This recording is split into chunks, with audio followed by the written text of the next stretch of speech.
हम भारत के लोग भारत को एक संपूर्ण प्रभुत्व संपन्न समाजवादी धर्मनिरपेक्ष लोकतंत्रात्मक गणराज्य बनाने के लिए तथा उसके समस्त नागरिकों को सामाजिक, आर्थिक और राजनीतिक न्याय, विचार, अभिव्यक्ति, विश्वास, धर्म और उपासना की स्वतंत्रता, प्रतिष्ठा और अवसर की समता प्राप्त कराने के लिए तथा उन सब में व्यक्ति की गरिमा और राष्ट्र की एकता और अखंडता सुनिश्चित कराने वाली बंधुता बढ़ाने के लिए दृढ़ संकल्प होकर अपनी संविधान सभा में आज तारीख 26 नवंबर 1949 को एतद द्वारा इस संविधान को अंगीकृत, अधिनियमित और आत्मार्पित करते हैं। अच्छा, ये बताओ, ये किताब आपको कहाँ से मिली, किसने लिखी, कब लिखी और क्यों? हमारा देश जब आजाद हुआ तो हम सब भारतीयों ने ये तय किया कि हम अपने देश को खुद अपने नियमों और सिद्धांतों के हिसाब से चलाएंगे। तब ये बनाया गया। भारत के अलग अलग लोगों ने मिलकर लिखा इसको।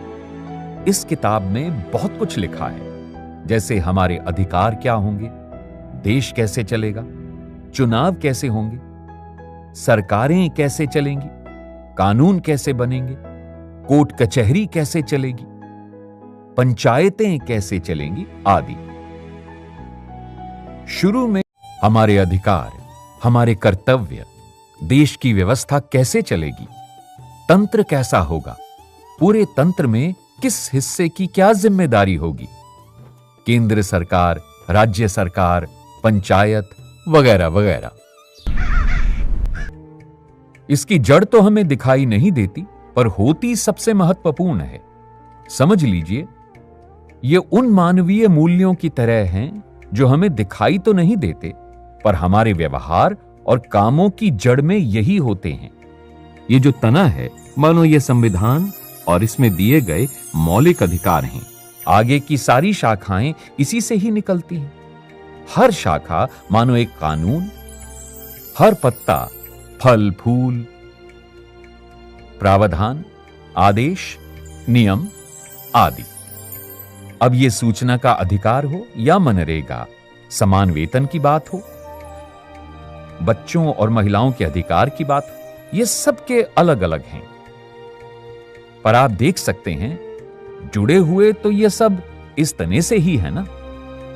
यानी कि ये सभी संविधान में दिए गए मौलिक अधिकार से ही जुड़े हुए हैं। जनता के लिए इससे बड़ी बात क्या हो सकती है कि उसे न केवल आजादी में सांस लेने को मिल रहा है, बल्कि अपने देश को चलाने की शक्ति भी मिल रही है। 9 दिसंबर 1946 को संविधान सभा की पहली बैठक हुई। संविधान सभा के सदस्य भारत के राज्यों की सभाओं के निर्वाचित सदस्यों के द्वारा चुने गए थे। जवाहरलाल नेहरू, डॉक्टर भीमराव अंबेडकर, डॉक्टर राजेंद्र प्रसाद, सरदार वल्लभ भाई पटेल, मौलाना अबुल कलाम आजाद जैसे वरिष्ठ नेता इस सभा के प्रमुख सदस्य थे। संविधान सभा ने 2 वर्ष 11 माह 18 दिन में कुल 114 दिन बैठकें की। देश हित और जनहित से जुड़े बारीक से बारीक पहलुओं पर गहन विमर्श किया और 26 नवंबर 1949 को संविधान पारित किया गया।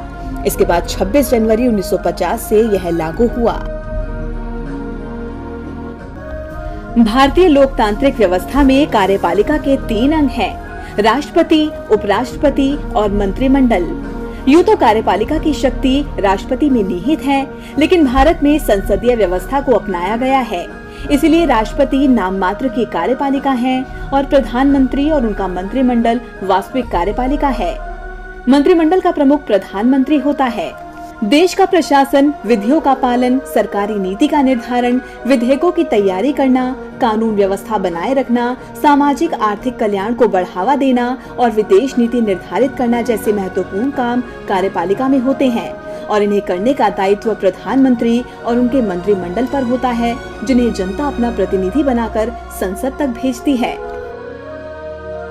भारत में पिरामिड के आकार में न्यायिक व्यवस्था की गई है, जिसमें सबसे ऊपर भारत का सुप्रीम कोर्ट है। सुप्रीम कोर्ट के नीचे अलग अलग राज्यों के हाई कोर्ट आते हैं और हर हाई कोर्ट के नीचे अधीनस्थ न्यायालय यानी लोअर कोर्ट हैं। सुप्रीम कोर्ट के फैसले अंतिम होते हैं और इन फैसलों के खिलाफ किसी और न्यायालय में अपील नहीं की जा सकती है।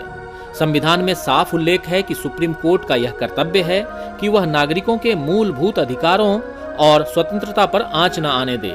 इन अधिकारों में स्वतंत्रता, धर्म और समानता के अधिकार प्रमुख हैं। इसके अलावा न्यायपालिका यह भी सुनिश्चित करती है कि किसी भी नागरिक के साथ किसी तरह की नाइंसाफी न हो।